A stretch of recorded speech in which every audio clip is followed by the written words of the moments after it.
Welcome to Luca and Miguel. Enjoy the video. For this easy apple strudel with phyllo, gather 5 pounds of tart apples peeled and thinly sliced, 1/2 cup sugar, 1 teaspoon cinnamon, 1/4 cup raisins, and the zest and juice of 1 lemon. Toast 1/2 cup fine breadcrumbs in 1 tablespoon butter until golden. Set aside. Have 8 phyllo sheets on hand and brush ready 6 tablespoons melted butter. Preheat the oven to 375 degrees F, 190 degrees C, and line a baking sheet with parchment paper so everything is ready when you assemble. Place 1 phyllo sheet on a clean cloth and brush with melted butter, then repeat stacking until 8 phyllo sheets are layered, keeping the edges crisp.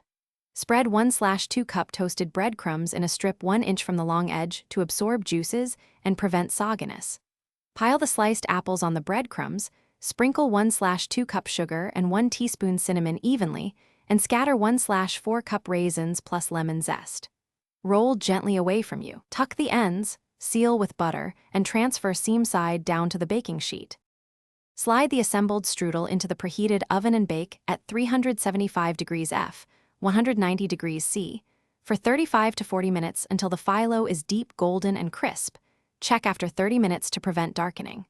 Remove and let cool 15 minutes on a rack to set the filling so slices hold shape.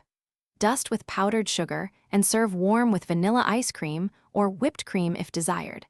Slice into 8 portions. Store leftovers covered in the refrigerator for up to 3 days, or freeze wrapped tightly up to 1 month. Thanks for watching and please subscribe. It's the best investment you'll ever make.